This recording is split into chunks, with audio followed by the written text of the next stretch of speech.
title off the face of Cody Rhodes. Yet another in a long line of despicable acts from John Cena. Wait a minute. Who the hell? Somebody's beating. A spear on Cena.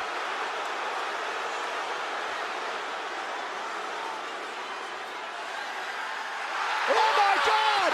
Oh my God! R-Truth is here! R-Truth! R-Truth! Truth is back! Truth is back!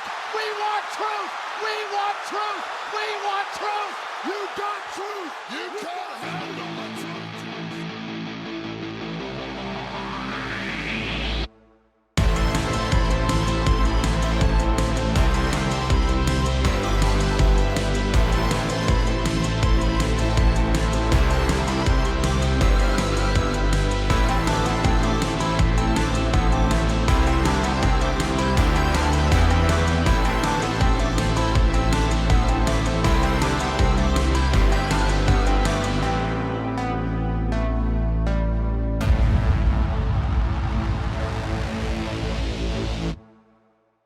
Hello everyone and welcome to the latest episode of A Plus Wrestling here on A Plus Productions. It has been a crazy weekend.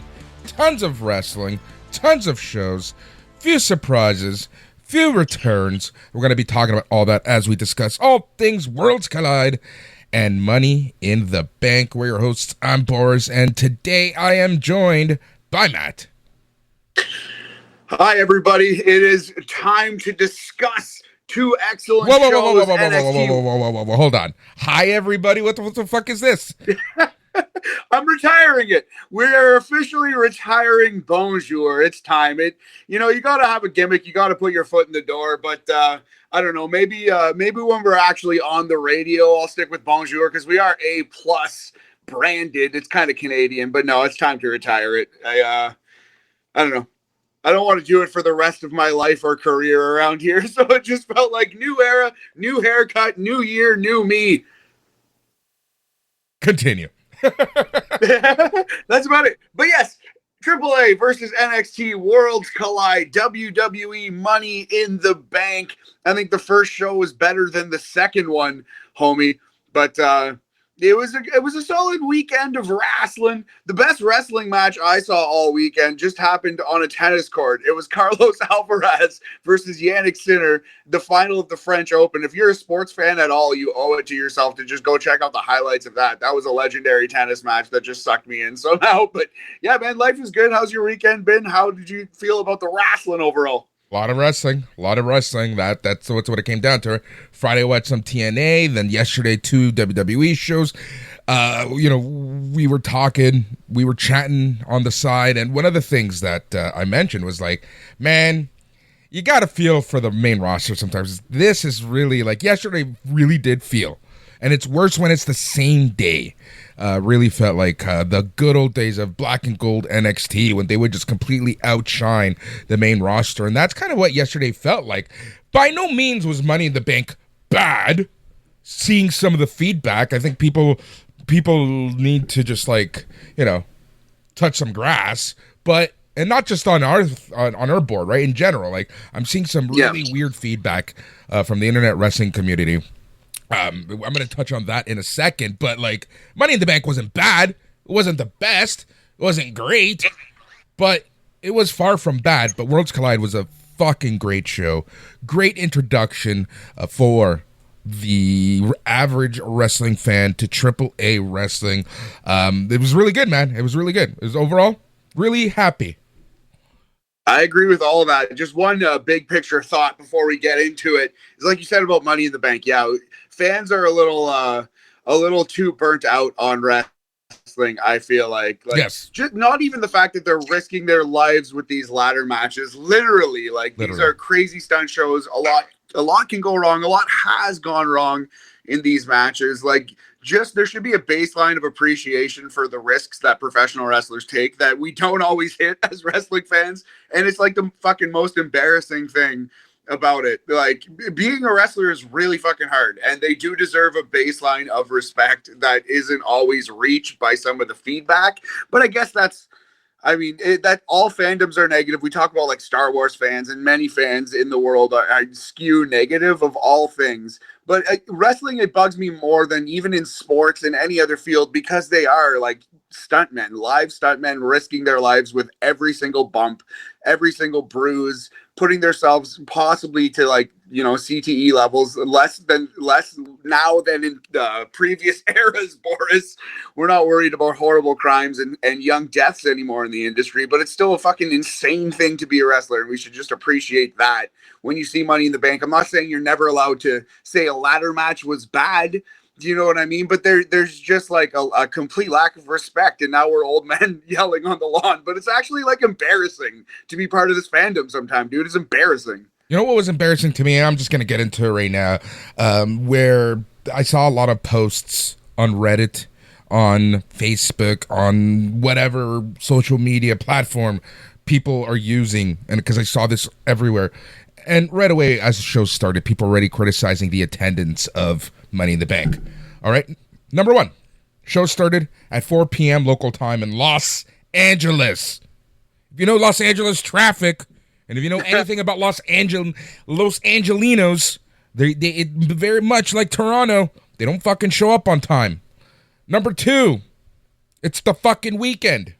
Number three, down the street in downtown LA, there was some real life shit happening with fucking raids and fucking people being arrested for no fucking reason.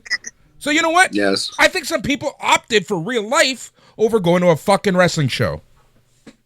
And yeah, exactly right, man. And that's just like the complete lack of I don't even know what you would call it, like just cultural knowledge, cultural intelligence. Exactly. Just fucking like reading the room sometimes. Yeah, absolutely. And it's like the wrestling fandom does skew young. A lot of the times if you're on Reddit and you're ready to just fucking like rage out about something you see there, remember that it's often children. Like, you don't want to get into an argument with a fucking child, you know what I mean? But like, there are grown people in their 40s, 50s, 60s who criticize these wrestlers and don't understand things like basic human life around them. Like you said, like the fucking crazy riots happening in LA, rightfully so right now. There are fucking bigger fish to fry in that city. Protests. Yeah, it's just protests. It's just crazy, man. And again, I apologize for I get really worked up because it is a very touchy personal subject for me. And of just course, seeing some of the stupidity, like what I'm reading. And again, kudos to A+ fans, A+ family. You guys, for the most part, are pretty good. And none of this is directed towards you. This is just a general, what is wrong with this fandom sometimes? And I know, I feel like I'm constantly complaining about this fandom more and more. And honestly, Matt, it's taken away from my love of the actual wrestling sometimes. I agree, man. I agree. And there are other things that are starting to distract too, just like I know wrestling is very corporate, and WWE has always been quick to tie on sponsorships, but it seems like there's so many sponsorships and logos and you know what? It crossed the plane of being funny with the Fireball ladder, the Fireball sponsored ladder that was funny. That actually made me laugh. At that point, I was like, okay. This has gone all the way around to knowing it could be funny again. That's the thing. If you're going to be just so in your face, you might as well have fun with it. And then I do appreciate that. It just reminds me of Spaceballs or something, right? It's the inevitable at this point. Honestly, it's the inevitable. Yeah. And this is what's going to happen across the board. In a few years in Jacksonville, they're going to be doing the same. Let's be fucking honest with this at this point. This is the inevitable direction of all sports. Yeah, Yeah, you see, like the NBA Finals, the court used to be so pretty with a picture of the trophy and a nice logo written NBA Finals, and now it's just covered in businesses, corporate logos to try to sell more ad space. You're right, it is the world. But yeah, anyway, so we do try to be positive the last 10 minutes, notwithstanding, on this podcast. So let's talk about a couple fun wrestling shows, what we liked about them, brother. Exactly, Matt. Let's focus on the good. I just needed to get that out sometimes, especially because, like I said, it is something happening that's very close and near and dear to me. And if you know anything about how I got to Canada, you will understand why. So yeah, 2 fucking great shows in LA. I opted not to go very last second, FYI, because of what I just talked about. But great shows in Inglewood. Man, that Worlds Collide show. We're gonna start there. We're going to be talking Worlds Collide and Money in the Bank. But let's talk about Worlds Collide first. Matt, you have watched some AAA? You've watched enough AAA, especially like since we've met, because I forced you to. But kind of like... is strong. I forced you at times. But overall, what did you think of the show? Like, you know, I wish we had other people around, because like I know that some of the other hosts have had zero exposure to AAA Lucha Libre, but like overall, what you think of the show and what you think of AAA? Because there is something very important to note about the style of wrestling that they were doing on that show. Yes, absolutely, and I am familiar with Lucha. Like I've tried to watch the old Lucha classics that always get pimped as the best matches, and I have watched some Lucha here and there, and I thought they were very respectful. I thought they were allowed to stand out, which would have been an issue in Vince McMahon's WWE, much less so in Triple H's. He will allow wrestlers from outside and just wrestlers in his own company to really like show out physically and really push the limits of what they can do in the ring. And the AAA people were allowed to do that, especially El Hijo del Vikingo. I thought it was a well done show in many ways. Wasn't perfect, but it was really cool to see Lillian Garcia there announcing in Spanish. Little touches like that. Conan and Corey Graves were the announcers. Corey Graves did fucking yeoman's work trying to wake Conan up. Conan was basically fucking snoring at a couple portions of this show. The only time he was awake was when, as I said, the only time he woke up in the first like hour of the show was like fucking when there was women on screen doing booty-based offense. Anything with Lola Vice, he actually like, the blood started flowing in his body again. But our boy Conan ate a couple gummies before he came out, it seemed like. Other than that, I really thought the AAA guys did well. Agreed, man. Conan was on something. Like 100% he was on something. I don't know whether he was nervous, didn't want to do too much. I have no idea. But like, if we can take Conan and Booker T and find that middle ground, we'd have a perfect color commentator beside whomever. That's so funny because Booker T's always at a 10 or 11, and he's always like at max Booker T shouting like, "Oh yeah, man!" And on that scale, Conan was a hard 0. He was a hard 0 at times, all right. Yeah, a hard or at least semi-hard 0, Boris. Hey, Pinche, you got some of those pills? Oh my God, unbelievable. So yeah, that was the vibe I got from Worlds Collide. Let's talk about the actual action here. Yes, man. So I want to touch on a couple things. So yes, the style of Lucha Libre that you watch isn't necessarily. So AAA is known to be a little less flashy than your traditional Lucha Libre. What we saw yesterday was more traditional Lucha, was more, dare I say, CMLL-ish. Don't listen to other people about, they're a little biased with the whole CMLL AAA stuff. But I will be the first person to say that what we saw wasn't necessarily what you would see in a AAA show, whether it be because of the 6-sided ring, the 4-sided ring, whatever. But it was a great show. And man, oh man, I think North America fell in love with some of the characters, and we're going to touch on that in a little bit. So let us get right to the show. Beautiful start by having an intro by Rey Mysterio. That was beautiful. That was great. I love how they touched on the original Worlds Collide show that happened 31 years ago, which, by the way, Conan did main event that against Pero Aguayo in a steel cage match. Again, feels like yesterday for me. It feels like yesterday for me watching that show with my entire family, like all 6 of us just glued to that TV watching WCW AAA Worlds Collide. Like, it was crazy. It was absolutely awesome. The show started with Paul, Sean, and AAA president Maricela Pena. And yeah, that's a traditional way to start the show for AAA, which is great, which is absolutely great. And then we got Rey Mysterio out. He kind of introduced everyone, kind of, said, hey, this is great. He also said that he fell in love with Lucha Libre as a kid, and, he loves the fact that we can celebrate it. He did obviously throw in some corporate speak, essentially at some point saying that, WWE is saving Lucha Libre, for lack of a better term. But whatever, you knew that stuff is coming. You know that stuff is going to come.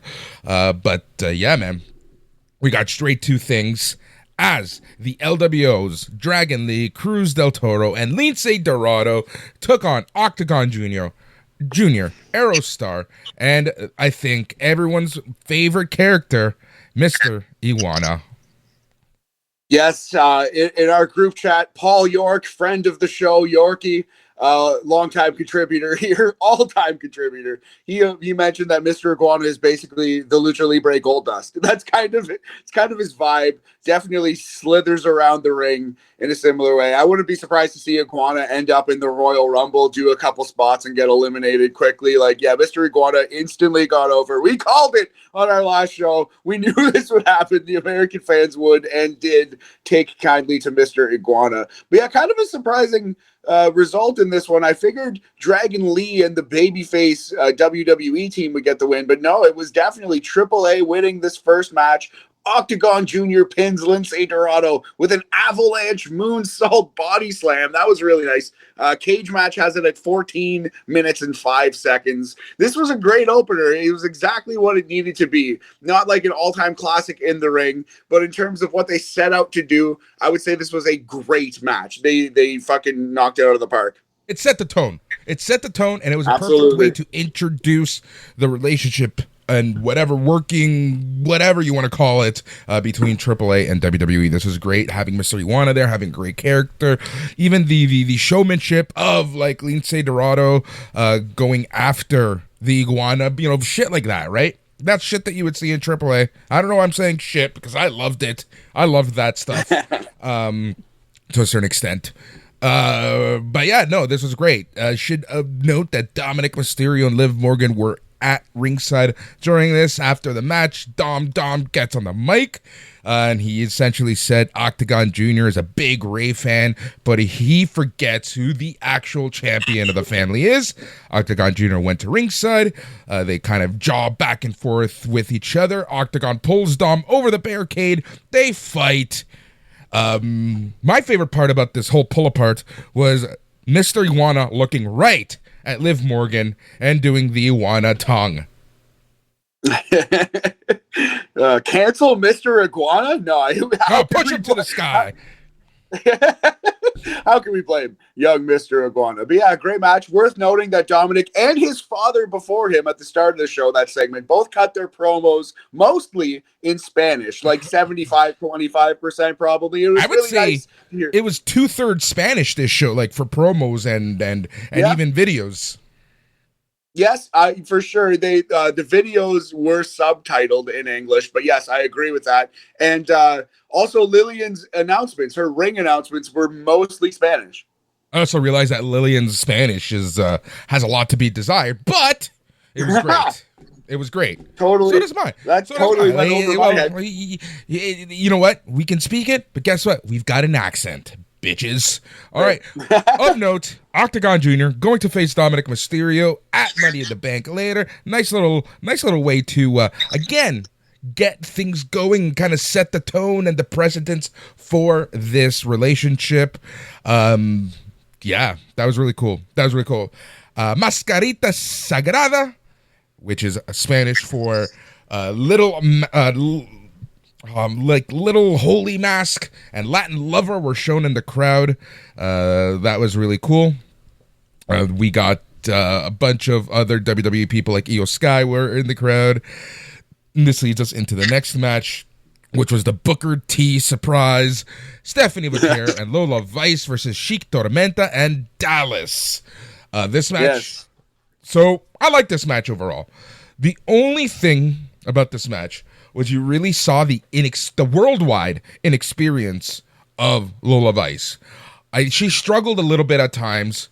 She missed some cues, it seems. I don't know whether it was a language barrier, a style barrier, a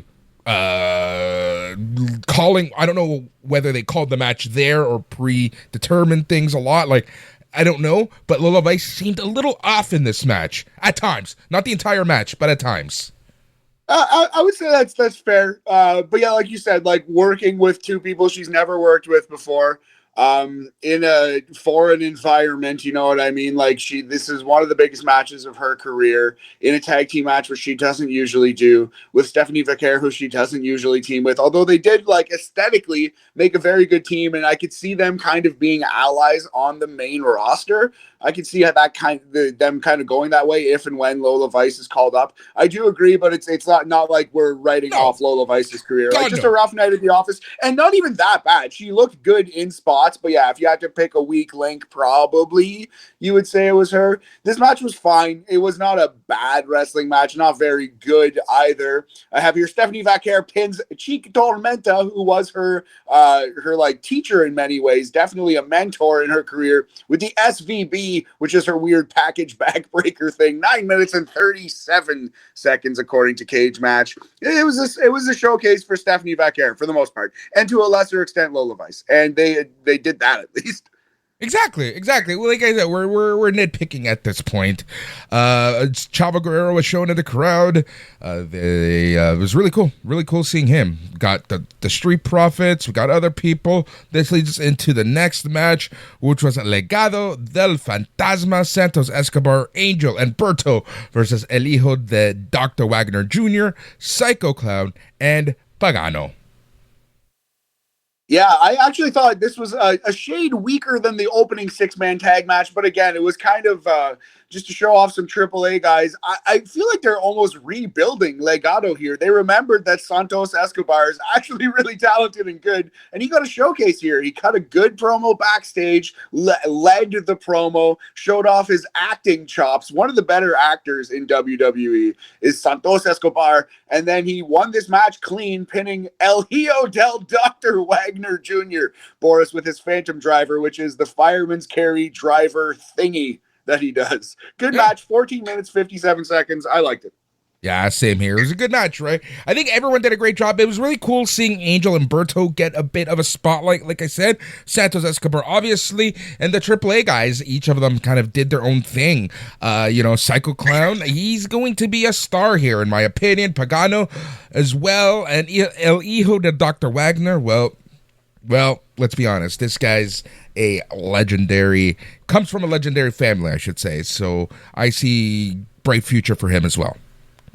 Yeah, he did take the L, but yes, he is, definitely has that family pedigree backing him up. I could see the Royal Rumble being full of a couple luchadors, and I would say for sure just fits the Royal Rumble to have Psycho Clown and Mr. Iguana in the Rumble. We're going to see more of a lot of these people, and Wagner and Psycho Clown, for sure, we will see more of on WWE TV. And I do want to bring something up because Yorkie did bring up a good question, and he's kind of like, not question, but he kind of had a comment saying that he's surprised that we didn't get more AAA people, or like a one-on-one women's match, or even seeing the Reina de Reinas champion, which is their women's champion here. And I do need to note that not a lot, but there are some, paperwork still to be filled out, renewals, and stuff like that for visas, right? It's harder to get people, especially of certain descents, into the States. So WWE is just, and TKO, they're just making sure that they're getting everyone's paperwork in order. So the card or the roster that they could bring up to LA was a little more limited than I'm sure anyone would have wanted.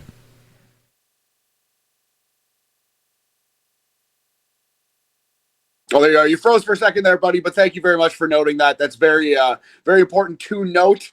And yeah, that kind of bodes well for future AAA shows in a way. As long as they all get their paperwork cleared, we could have some fresh matches and keep this thing going, hopefully as a yearly event, if not a couple more times a year than that. Yeah, it would be cool to see this happen in Mexico, right? Something of note as well is seeing that Triple Mania in August is going to be at Arena Mexico. That could be. There's definitely going to be some WWE representation. Oh, you know, Uncle H is going to want to bring people to the kingdom of CMLL, right? So yeah.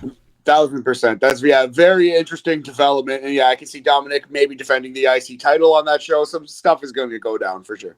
All right, the next match, which I thought would have been match of the night as it was happening, that was Ethan Page versus Javon Evans versus Ray Fenix versus Laredo Kid in a 4-way for the NXT North American Championship. My God, Matt, woo. Yeah, Ethan Page as the base and 3 crazy luchadors, and I include Javon Evans in that mix. A crazy high flyer. You really saw the athleticism because Ray Phoenix is one of the best high flyers ever in wrestling. Laredo Kid, no slouch in that department. And Javon Evans was just floating in the air. You could just see how athletic he is. His leaps, it's got like Montez Ford leaps, if not more vertical in those legs. You know what I mean? It was just really crazy to see Javon in many ways stand out in this match compared to his other 2 luchador, brosifs in there, his compadres, as it were. And holy shit, Ethan Page is just the best at what Ethan Page does, man. He's just the best, like, smarmy, but not stupid heel. He's not like the fall, slip on a banana peel heel, really. And when he does do that, it gets over. But he's more of a heel in the way that Mr. Perfect was a heel. He's actually just smart and cunning, you know what I mean? And it's just really good. I love Ethan Page's work, and he fit in so good with these 3 super balls bouncing around him.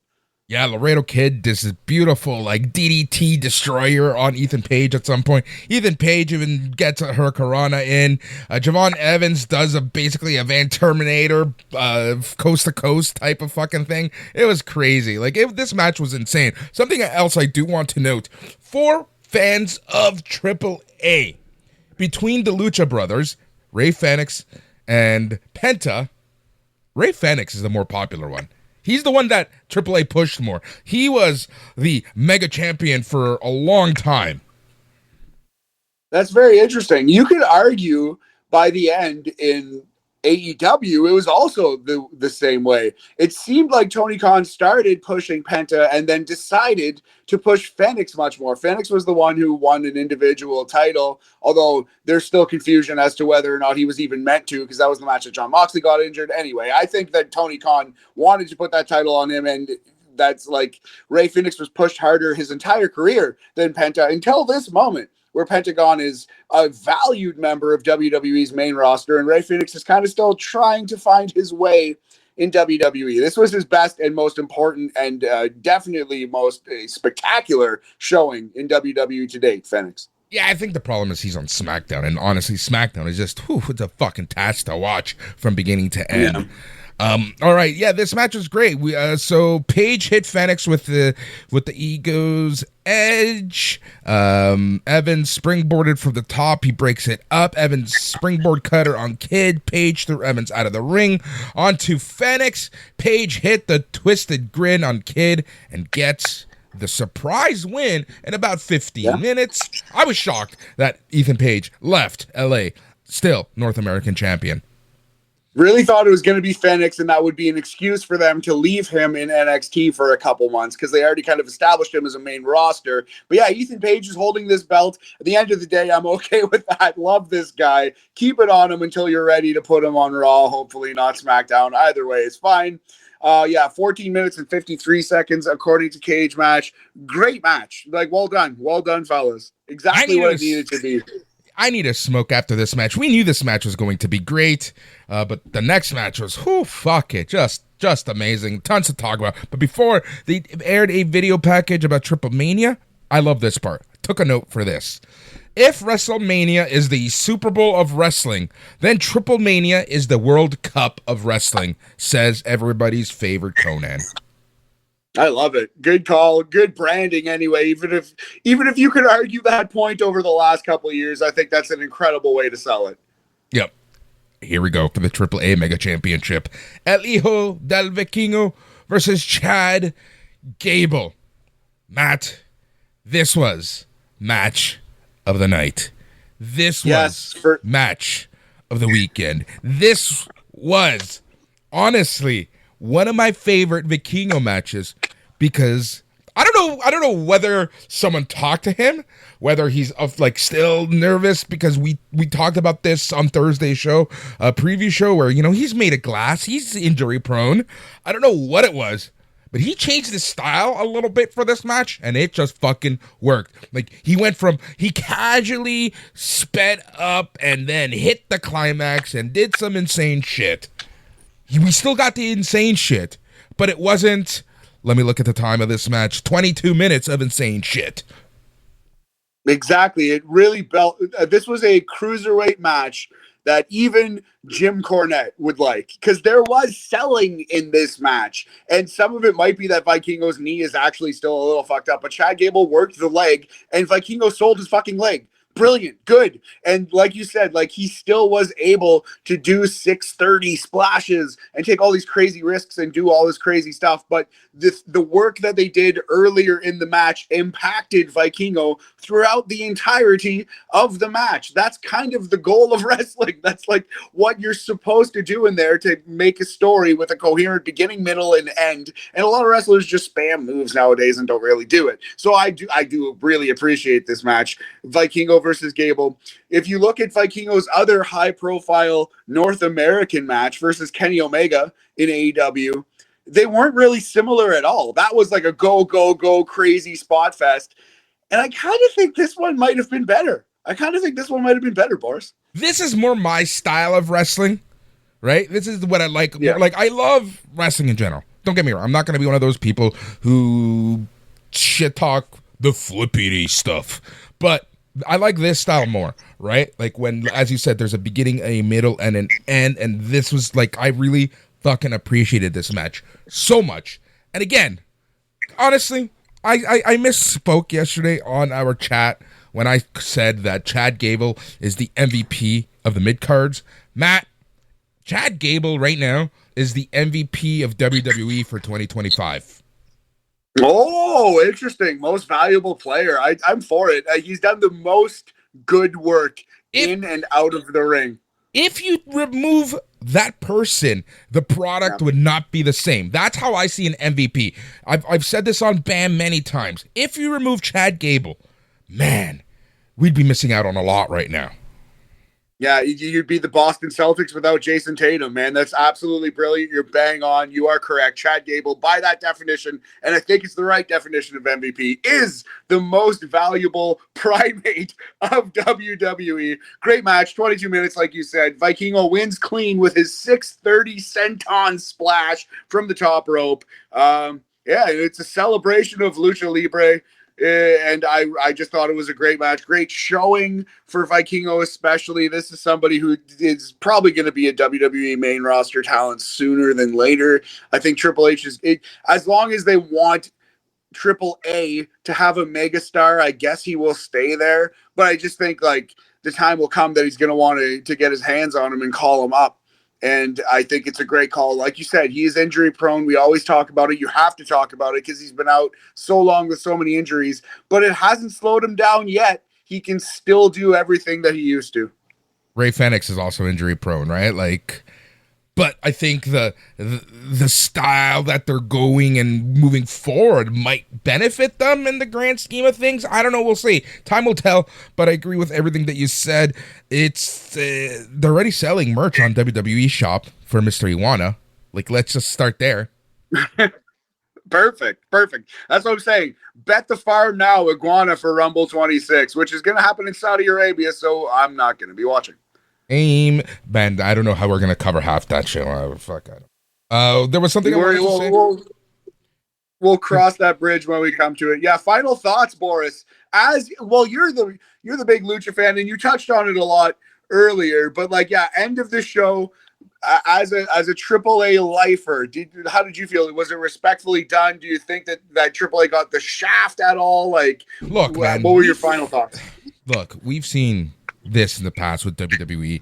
We've seen it in the mid-90s. We've seen it so many times. The, dare I say, disrespect that others used to have for other promotions, for other styles, for other stars, for whatever. But I feel that, probably because of just the investment that they put in, they chose the higher ground, and they chose to be respectful, and it was a very respectful, tasteful show, and I think it was a great introduction to Lucha Libre and AAA's Lucha Libre to a casual WWE fan. Because let's remember, man, Matt, that a lot of, I don't know I said that like that. I don't know, like just remember, a lot of WWE fans don't watch anything else. There's nothing wrong with that. Yep.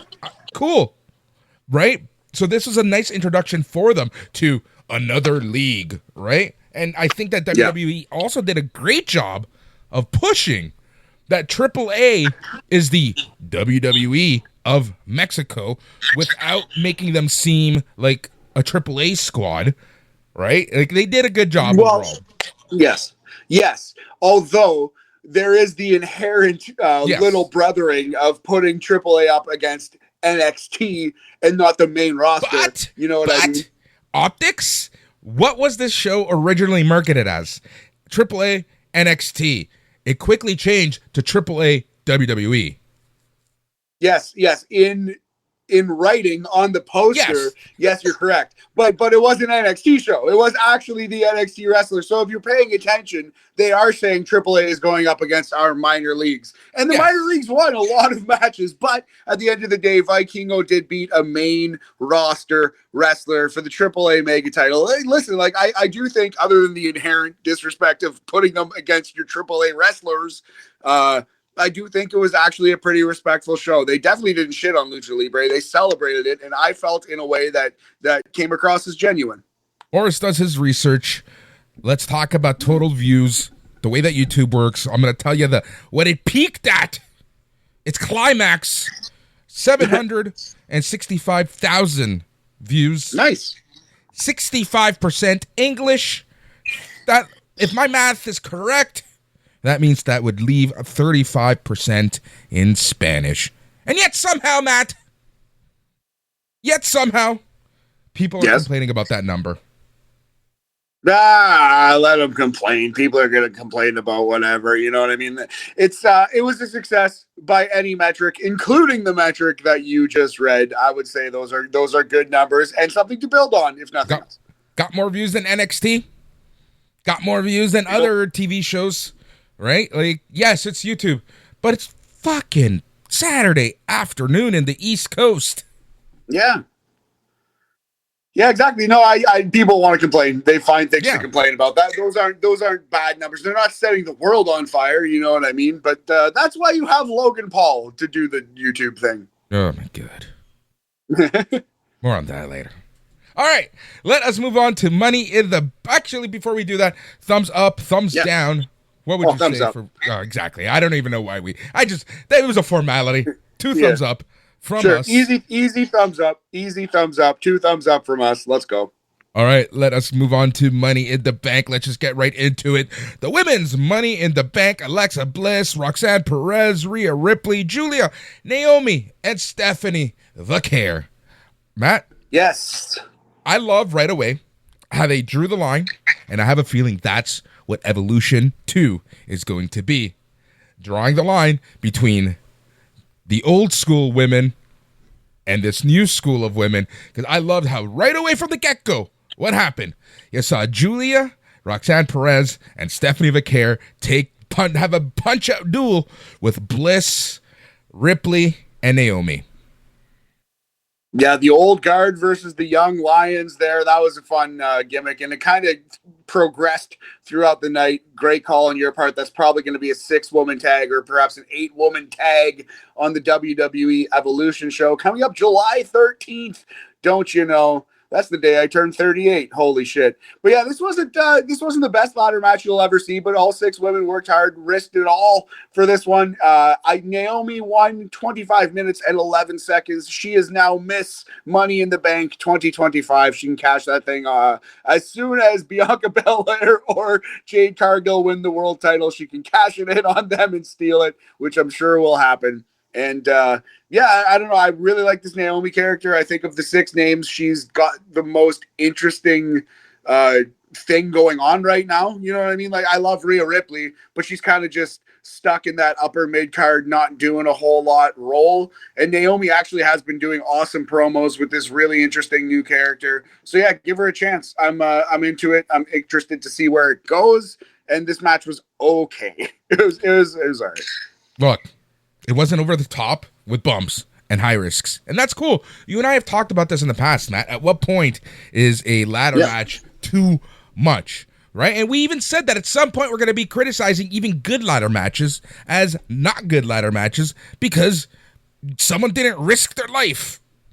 Yes. And that's kind of where we're at with this match. Like, if you thought this match is boring, it's your prerogative. But I just think you need to take a little break from wrestling because the receptors in your brain are burnt out. It's like smoking too much weed. And sometimes you need to take a tolerance break, Boris. You need to step back. Otherwise, you just get burnt out and your brain stops appreciating what's happening. Like, it's just it's a chemical imbalance for some people. But no, like I don't know. Is it in the top 100 ladder matches in WWE history? Probably not even. But it wasn't an abomination. They didn't embarrass themselves. Sometimes there were a couple spots where they were a little too lofty. Their eyes were too big for their stomach, as we say on this podcast from time to time. But at the end of the day, I think it was a good match where the right person won. Consider there were 4 people who this is their first Money in the Bank match. I'm always nervous and concerned when it's someone's first ladder match or Money in the Bank match or whatever, right? All things considered, this match was fine. A little anticlimactic. The right person won. Story-wise, it just makes sense. Yep, for it. Let's move on. All right. AAA Mega Champion El Hijo del Vikingo, Mr. Iguana, Conan, Psycho Clown, and El Hijo, the Dr. Wagner Jr. They're all in the crowd. Then we get the setup to the next match, which is Dominic Mysterio versus Octagon Jr. for the IC title. I blinked, and this match was over. I really do wish they gave these guys more time, but it was for a good story that'll probably lead into Triple Mania. I'm hoping this is fine. Yeah, it seems like Dominic versus Luchadors is going to be the summer, and I'm for it. I think it's a good usage of Dominic Mysterio. 4 minutes and 55 seconds for this one. Dominic pins Octagon Jr. with a frog splash. I almost wish they would have done this angle kind of with Vikingo, and Vikingo wins the Intercontinental title. Like, it would have been cool if they had the balls to put the title on Octagon Jr., even just for a night, and then he can lose it back to Dominic Mysterio on Raw. Sometimes you got to do like splashy things like that just to stand out. But at the same time, they want Dominic to hold this title for a long time, to actually kind of honky-tonk man it for a little bit and be that champion who you want to see someone defeat clean in the center of the ring like a fucking Ultimate Warrior. So, yeah, nothing to this match. I'd probably even call it bad because it was just like I said, they just kind of blink and it's over sort of thing. But not a bad usage of Dominic Mysterio overall. Eventually, he's going to fight all the big-name luchadors that you just read off in the crowd there. Absolutely. This leads us into the next match for the Women's Intercontinental title. Becky Lynch versus Lyra Valkyria. I like this match. Yeah. This match is good. I think so. I would go as far as to say second best match of the night. I would say the only thing better than this match on the AAA versus NXT show was Vikingo versus Gable. But I think this is actually better than the Fatal 4-Way. It was better than the men's ladder match. Becky and Lyra worked really hard. They had a classic WWE babyface versus heel upper mid card match. Like, it came together similar to Bret Hart versus Mr. Perfect SummerSlam 1991. It wasn't quite that, but that was the vibe they were going for, and they got like 75% of the way there. Yeah, this reminded me of Bret Hart versus Roddy Piper WrestleMania 8. Something like that, a little bit like that. That was babyface versus babyface, That was but baby, I do yeah, know what you mean. Yeah. Yeah. Yeah, in terms of intensity, that's kind of what they went at. Lyra Valkyria is great. I think she's phenomenal. Becky Lynch is Becky Lynch. Again, people can say what they want, but Becky Lynch is doing great work right now. The wrestlers go flailing back and forth. Valkyria got a pin for a 2 count. Lynch reverses it, holds the tights, handful of tights, gets the win. Becky Lynch is your new women's IC champion and made Lyra Valkyria hold her hand in all directions and then some. But she got her up and comings because Lyra Valkyria got a German suplex. Yes, Lyra Valkyria at the end puts the belt on Becky Lynch and then suplexes her to show that she is still the master of her domain, as it were, Boris. But yeah, good match here. Lyra is awesome. She's like, Lyra's a wrestling fan's wrestler, where when you're just starting watching wrestling, and she might not stand out to you, but the more you like see how fundamentally sound she is, the more you see how truly like not quite special yet, but definitely like skilled in the ring, has a good match with everyone, does Lyra Valkyria. She is one of the most talented women on the roster for sure. It was a good showcase for her versus Becky Lynch. Keeps this feud going a little bit. I'm sure Becky's going to now pivot to possibly face Bayley at SummerSlam. She's not going to always wrestle Lyra, but this is still on the back burner for later. We have not seen the end of this feud, nor should we for a little bit. Yeah, great match. They worked really hard and they did it. I can see someone getting a IC title shot at Evolution and then Bayley coming back at that match, but we'll see. We'll see. All right. It would be a good use of Becky's talents if they do that, yeah. Men's Money in the Bank ladder match. Solo Sikoa versus LA Knight versus Penta versus Seth versus Andrade versus El Gran Americano. When the fuck did Solo Sikoa get so fucking funny? Yeah, Solo was mocking people all night, mocking LA Knight and mocking Penta and trying to show some personality. I think it was because, like, to some extent, he was afraid of being upstaged by what was coming later in the match when finally Jacob Fatu turned on Solo Sikoa after weeks and months of kind of being taken for granted, abused verbally at times, and just sort of forgotten as the real engine of the new bloodline. So yeah, Jacob Fatu turns on Solo Sikoa, and I think he knew that, like, Jacob Fatu is literally and figuratively in storyline taking his place. Like, you know, he's like taking his spot.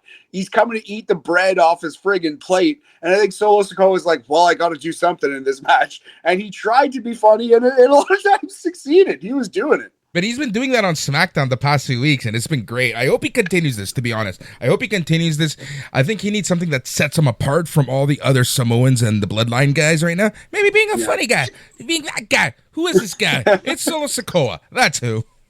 Oh, no. Is he going to be the new Funkasaurus? Oh, my God. Don't even say that. Oh, my God.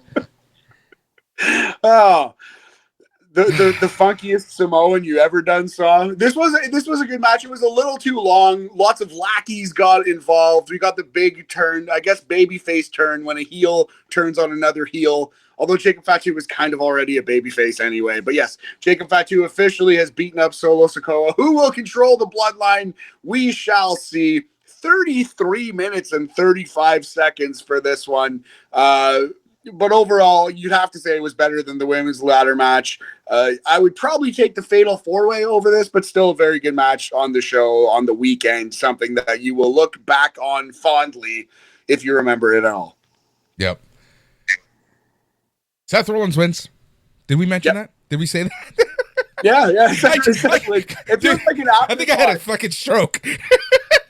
I completely zoned out for like 5 seconds. It happens. Oh my God.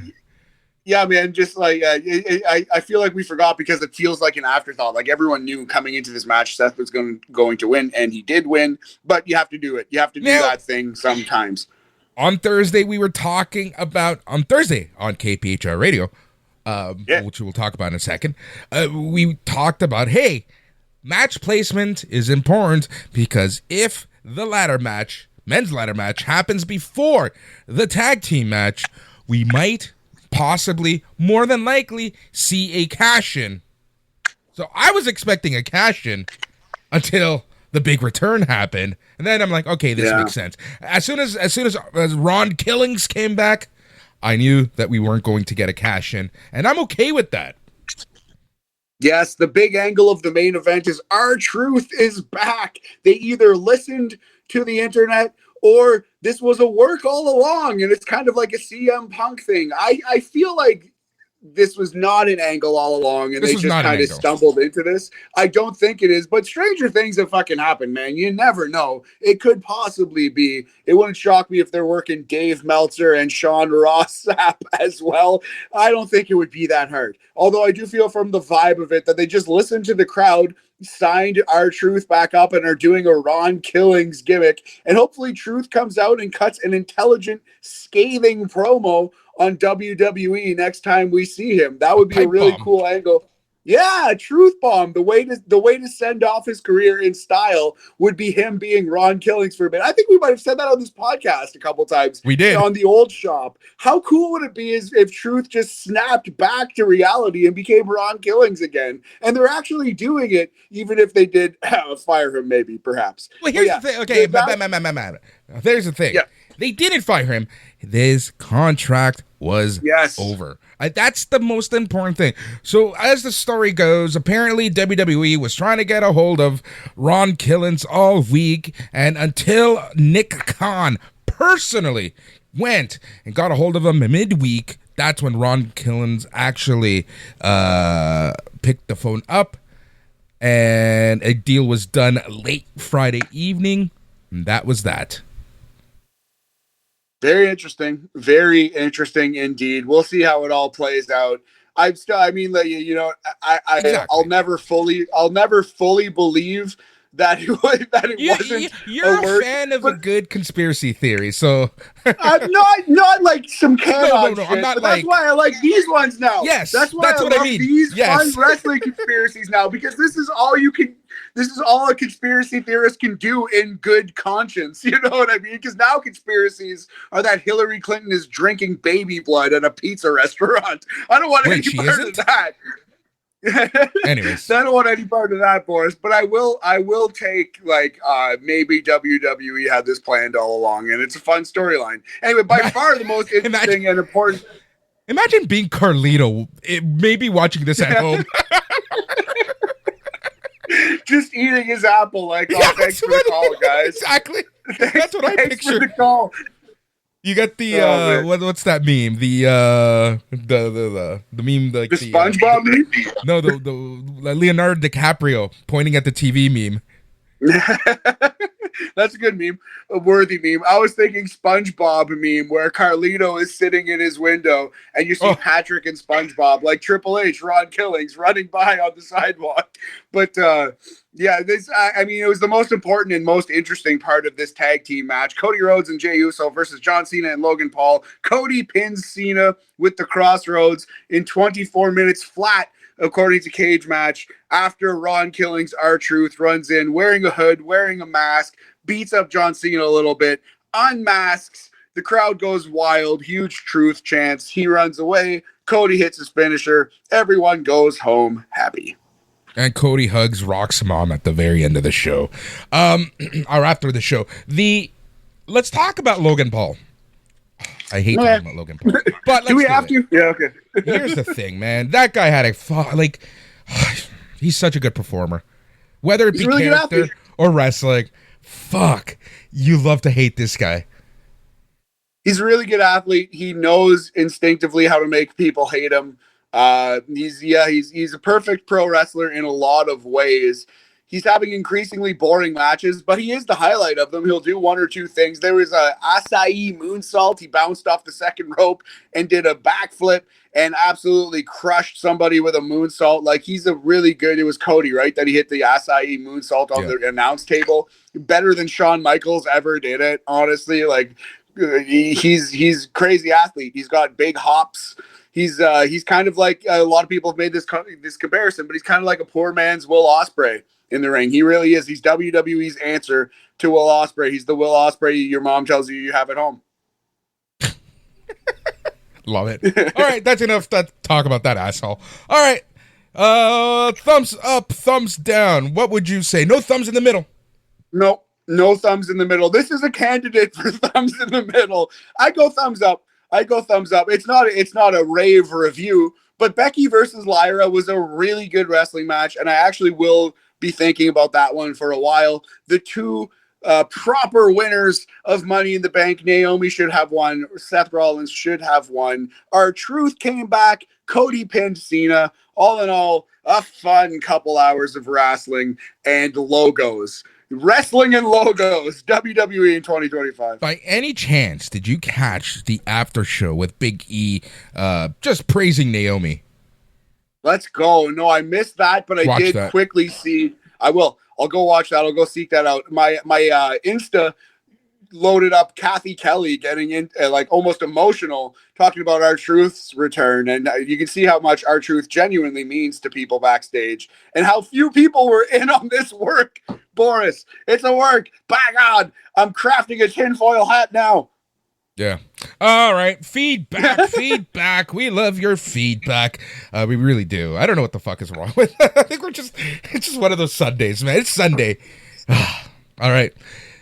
Best way to leave feedback is on the Facebook group. Each and every single major show, we do have a feedback thread for the actual show and the post show so that we can read it here on the shows themselves. And the way to find those is by going to facebook.com and searching for the A+ Productions group.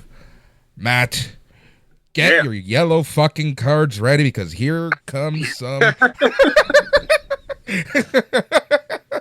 Here comes some feedback. All right. We're going to start with Blaine. Blaine. All right. Aside from the R-Truth return, Money in the Bank was very disappointing.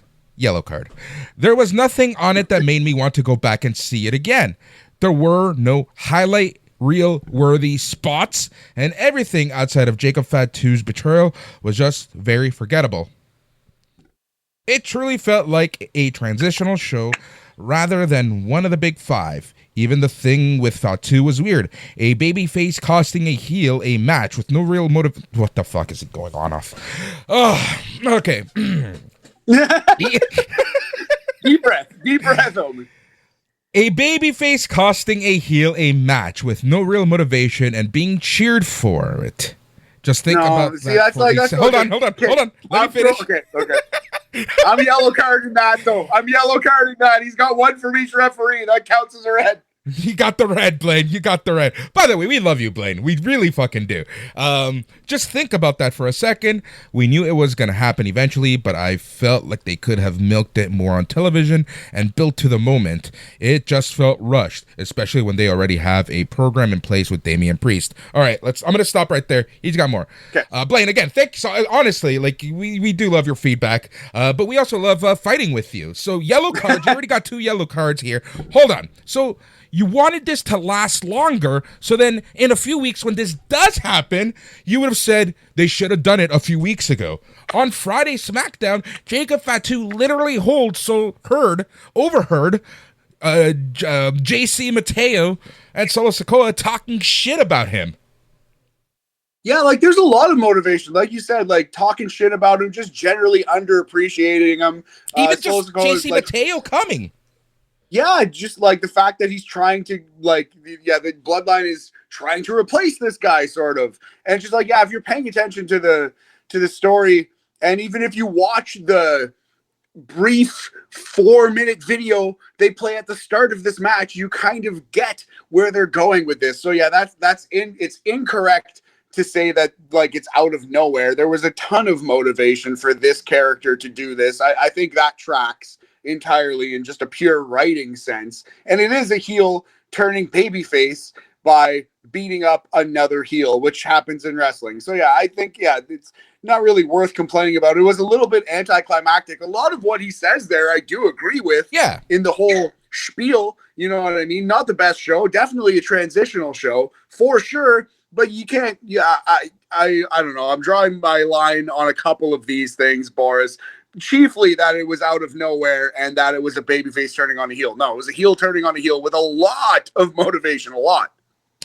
All right, let's continue. Honestly, I'm just over the whole Money in the Bank concept. You know what? I'm going to take my yellow card back on that one because we're going to talk about that in a second. It's a dated gimmick that hasn't gotten anyone over in 10 years. And speaking of not being over in 10 years, that's Jesus Christ.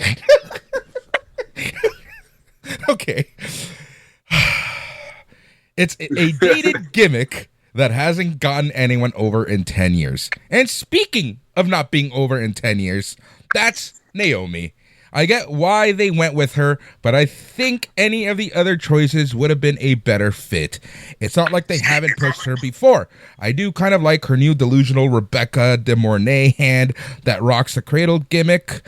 He says, I realize I'm aging myself with that reference, and her outfit was fantastic, but I don't feel confident in her ability at all, and if they want to really push her, that's great, but they need to go all in on this. But they are. They are doing that. Thus far. That's what that character is. That's them doing that. It just feels They're so doing forced. It already. She was nothing but a sidekick as of 3 months ago, and now we're suddenly supposed to take her seriously as a main eventer. Am I alone in remembering how well her previous push worked out? All right. Her previous push was Yellow fine. card. Yeah, yellow card. Her previous push was fine. She got a main event spot. She wasn't friggin' Bruno Sammartino, but she didn't embarrass herself. Like, it's not, I don't know. That's weird. He'll oftentimes blame, and a lot of wrestling fans will oftentimes complain about a thing and request something that's already clearly happening. Like they're going all in on Naomi. That's what this new awesome character and Money in the Bank win is. That's what they're doing. Yeah. All right. Gary Chan then responded to this, and I got to read this because this is, again, adds to some of the stuff I want to talk about.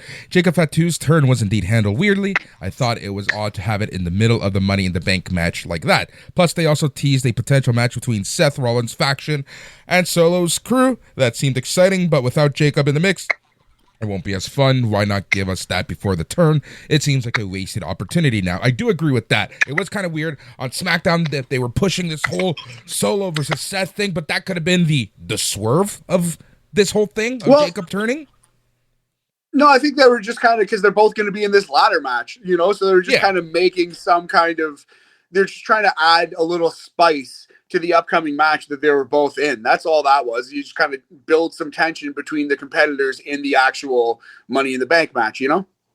That interesting thing, and I've seen this not only from Blaine, but from a lot of people in our Facebook group and in the internet in general, and that is Money in the Bank. The concept of the Money in the Bank. Yeah. Should it be put to rest for a little bit? Yes, absolutely. We've been saying this for years in this space, Boris. And when AEW brought in their little version of Money in the Bank that Christian Cage held for a long time, which has kind of been forgotten now, that felt cliche and dumb too. Like it is something that maybe should be put to bed. But it's a good tradition and a good pay-per-view. So I understand why they don't want to do it. What I think they should do is, if they're going to keep doing Money in the Bank, stagger it every year. 1 year's a men's, 1 year's a women's. So there's only one briefcase instead of two. You know what I mean? Or they can even lower the stakes a little bit in that you can't run into any match and make it a free title defense whenever the challenger calls for it, but it's not in the middle of a match or it's not after a beatdown. They have to pre-announce, okay, I won Money in the Bank, so this is when I'm cashing it in. Do you know what I mean? Like, they could tweak it a little bit to make it a little less grating. But yeah, at this point, it's just kind of just an eye-rolling wrestling thing. It's just like an excuse for them to have a Deus Ex Machina to get out of a jam or to get into a new storyline. So yeah, I agree. It's long overdue. They need to either spice it up or get rid of it. This is why I love TNA's Feast or Fired concept. That's a little, yeah. I mean, it's wrestling. It's all silly, but that's a little silly. Silly, it is because of the whole fired thing. But I kind of like it's a lottery. Do you risk opening up this briefcase? It's true. Are there any people who don't do it because they don't want the 1 in 4 chance of getting fired? No, man. Last year it was Uemura who did it. I forget who it was the year before that, but it's always someone who's about to go, right? So. Yeah. Can you imagine how that's you find out you're being released? They should have given R-Truth a Feast or Fired briefcase. Given one to what? Carlito, R-Truth. Who else was let go? Sarah Logan. Shotzi. No, that was before. Sarah Logan. Was there anyone else? That's it. Anyways, doesn't matter. I think it was only those 3. Shane McDonald says Chad Gable needs a main event push. That's it. That's his feedback. Yep. Co-signed. Do it. All right. And then Justin Doss says R-Truth return was good. Naomi deserves a chance to cash in. Seth is the safe bet, but makes it boring and uninteresting. I bet Roman Reigns will win the title back, only to lose it to Seth.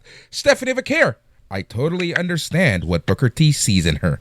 She's a special talent. Love it. Just the best thing about Stephanie Vaquer is her confidence and her poise. She just like prowls around that ring as though she owns the place, as though she's been doing it for 30 years. Like she's and she is a very workable wrestler, good high flyer. She's like a 360 moonsault that she busts out from time to time. Very talented performer. But what strikes me so much about Stephanie is her friggin' confidence. Just how like in control she is in the ring. So in the world of Latinos, right? Like, you know that a lot of the different countries of Latin origin, Spanish origin, the Latin countries don't really like each other, right? Like Mexicans and Salvadorians hate each other. Guatemalans and Salvadorians hate each other. Hondurans and Guatemalans and Salvadorians hate each other, etc. You know that, right? Like, you know how that works, right? Yeah. Everyone fucking hates Chileans because they... and Argentinians, because often, like, this is like, I'm just saying, like, traditionally, and the joke is, I don't feel the same way, but because Chileans and Argentinians, they're number one, they're South American, and oftentimes South Americans don't consider themselves Latino per se, or Latina per se, right? They have this chip on their shoulder, so it's funny that you say that Stephanie Vaquer walks around like she owns the ring. That's very good. In a positive way. In a positive way. A great trait to have. A great trait to have as a professional wrestler. But yeah, that's funny. I just wanted to throw that out there because it's funny that you say that, because I was actually gonna kind of bring that up in a way, but yeah, it was perfect. Yeah, you set me up and we took it. Got a triple, but rounding first, we got thrown out at second because we're fat fucks. That's about right. Boris going full groundskeeper Willie on everyone else who speaks Spanish is always a treat. It's a weird dynamic. This whole hate just because of whatever is weird to me. But it's funny because it's like you hear it as jokes now. But it is kind of funny. Especially the Argentinians. Argentinians consider themselves Argentinian. They don't consider themselves, honestly, some Argentinians consider themselves more Italian than Latino. Oh my God. That's just you, just trading in your heritage. How dare you? Right. Who wants to be Italian? All right. Again, thanks so much. Thank you, honestly, everyone. And Blaine. We're not trying to shit on you too much. We like having fun with you. We know you personally, so you know you can take it.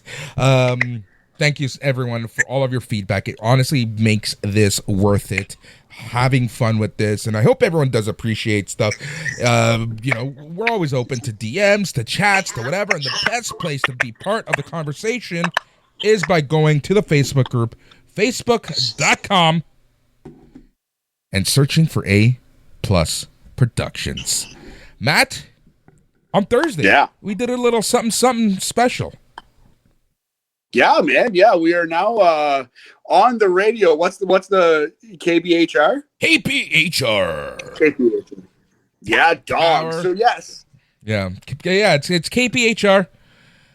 Huge thanks to Sam. Huge thanks to Greg and others at Slam Wrestling for hooking us up, putting us together, and letting us figure out our own stuff. We are going to be on each and every single Monday at 5:30 p.m. Eastern. That's if you're listening to KPHR. But the show will be available, I think, on Sundays. Sundays we'll make it available for everyone to listen to the podcast form. But huge thank you to everyone, Matt, for making it our most downloaded and listened to podcast in the first 24 hours. Amazing. Love it. And yeah, appreciate any new listeners we might have on this one. Thank you for joining the ride. And yeah, so I think we're probably going to switch our weekly show back to Sunday, Monday. Like for sure that's going to be, and then we'll still do a Thursday show, but not necessarily every week. We should do one more this coming Thursday just to do it. And then we might switch to like a bi-weekly situation on the Thursday show, the classic BAM show where we talk sports and entertainment, talk a little more politics, have some beers, have some fun.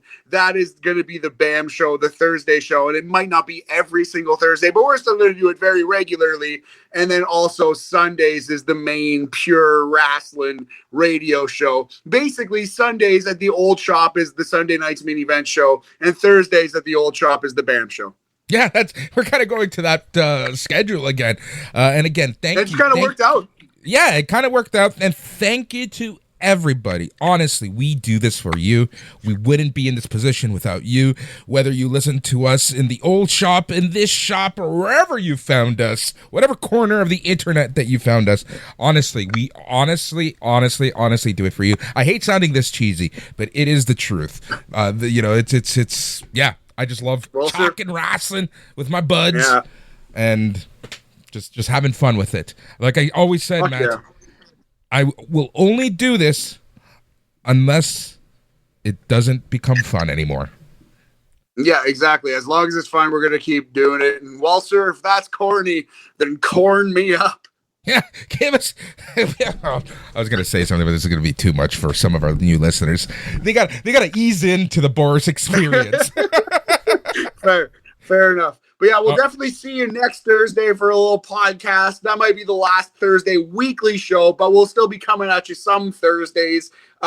Thursday, the 26th of June, is the second night of the NBA draft. We could talk a little NBA draft on that show for sure. There will be a first round already done. We can see where the Raptors landed, who they picked, or if they traded that 9th overall pick and Scotty Barnes for Giannis motherfucking Antetokounmpo. Let's go, baby. Bring them home.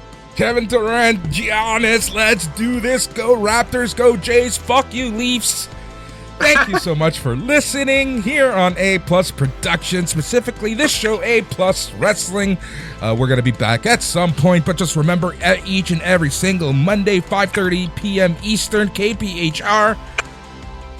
On behalf of the entire crew, thank you so much for listening, but most importantly, stay tranquilo. Goodbye.